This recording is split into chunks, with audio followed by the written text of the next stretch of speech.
விடியற்கால 5 மணிக்கெல்லாம் பேருந்து ஒரு கிராமத்துக்கு இன்னொரு போகும். அங்கெல்லாம் பாட்டு போட்டுட்டே இருப்பாங்க. அந்த பாட்டு குடும்பமா இருக்கிறவங்க காதல விழும், சின்ன பசங்க காதல விழும், மனசுல போய் விட்டாங்க. நான் நினைச்சு பார்த்தேன், இங்க ஏதாவது பாட்டு எழுதுறாங்க, ஒரு பொண்ணு காதல ஏமாத்திட்டு இன்னொருத்தரை கல்யாணம் பண்ணிக்கிறான்னு ஒரு பாட்டு எழுதுறான். அடரா அவளை ஒர்றா அவளை புர்றா அவளை தேவையே இல்லை. ஒரு பெண்ணு மேல அவ்வளவு வெறுப்பு. கண்ணதாசன் ஒருவர் தான் இதை எழுதினார். எங்கிருந்தாலும் வாழ்க்கை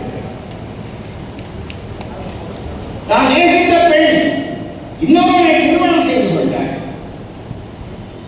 எங்கிருந்தாலும் வாழ்க்கை வருவாய நான் நின்றேன், வருவாய தனிமையில் நின்றேன்.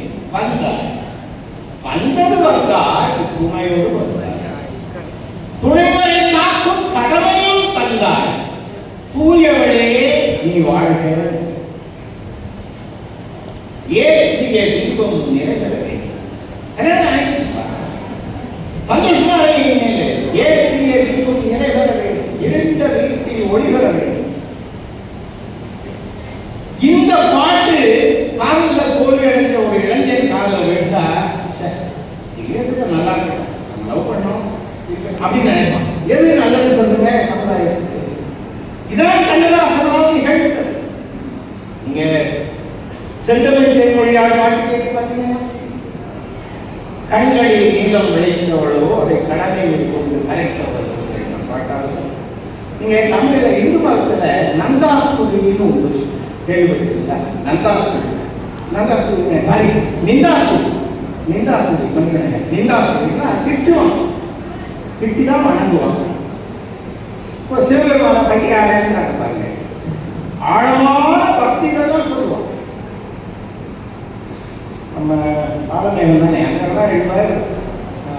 ஆலமேகமா ஒட்டக்குத்தராஜில் ஒரு பாட்டு விட்டுட்டு என்னென்ன பெரிய உருவ பெருமா என்ன பெருப்பேன் அப்பன் பிச்சைக்காரன், அப்பன் இறந்து ஊதி, ஆத்தாள் மலை நீதி, அப்பன் பிச்சைக்காரன், ஆத்தா மலைக்குழந்தை, ஒப்பரிய மாமன் உயிரி, மாமன் வந்து உரிய வச்சுக்க வேண்டியதான் திருடிக்கின்ற பையன், சப்பைக்கால் அண்ணன் பெருவயன், அண்ணன் உட்கார்ந்த அண்ணன் எதிர்க்க மாட்டா இவ்வளவு வயசு. இதெல்லாம் பெருமானுக்கு இது திட்டம் இல்லை, நிந்தாஸ்துதி. அது மாதிரி சிவபெருமான இருப்பாங்க. நீ பைத்தியாரங்களுக்கு கரெக்டாங்க. எப்படி நீர் வந்து 3 முறை தான் வந்து கேள்விப்பட்டிருக்கிற, நீர் 3 முறை வந்து. அம்மா மனிதனுக்கு கணக்கே கிடையாது.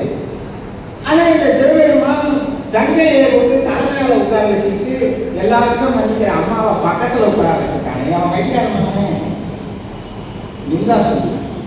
கண்ணதாசன் நிந்தாஸ்துதி என்பதற்கு அல்ல, கண்ணதாசன் கடவுளை உண்மையிலே திட்டினா மாதிரி யாரும் இல்லை. பேசின முன்னோர் பேசின ஒரு ரொம்ப அழகா ஒரு பாட்டு சொன்னார் பாருங்க, இறைவன் உலகத்தில் படைத்தான். இந்த பாட்டு பாருங்க, இந்த பாட்டு சொன்னவங்க எல்லாருக்கும் தெரியும்.